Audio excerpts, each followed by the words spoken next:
Bueno, yo creo que ha sido un pontificado que generó muchas expectativas, sobre todo en el inicio de su reinado de Francisco, pero creo que ese pontificado encontró, en primer lugar, muchas resistencias y segundo, no sé si debido a esas resistencias, también el propio Papa creo que frenó muchas de las iniciativas originales y terminó siendo, creo, ha sido un pontificado de cambios más pastorales que doctrinales.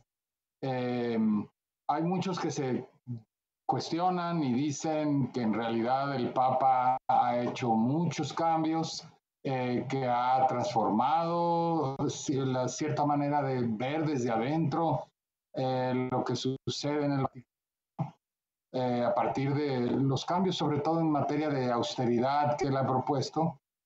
Pero hay muchos otros que se cuestionan sobre la supuesta, digamos, transformación o revolución que se había, digamos, delineado en el horizonte con este pontificado y señalan que en realidad no ha habido ningún cambio, ¿no? Entonces hay digamos, posiciones encontradas respecto a lo que han sido estos 10 años.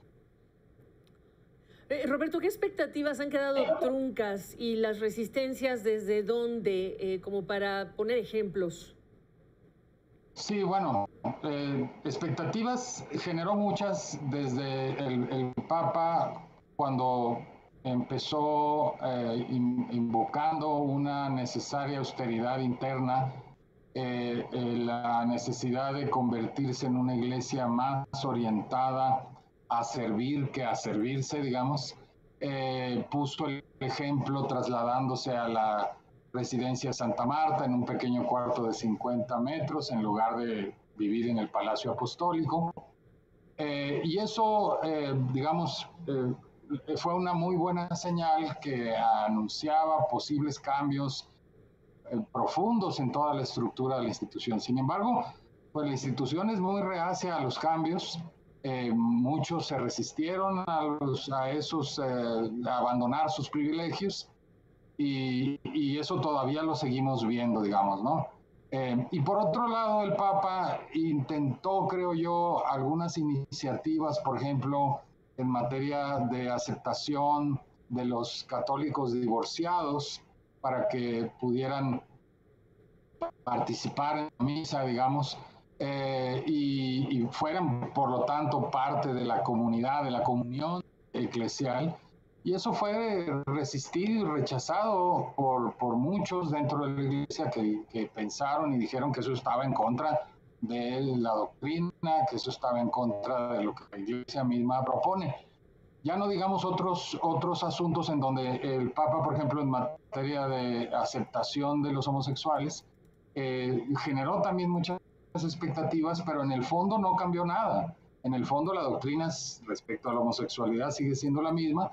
Lo único que cambió fue un intento, digamos, pastoral de recibir a los homosexuales sin discriminarlos, pero sin embargo señalando que siguen todas sus acciones siguen siendo pecadoras, ¿no?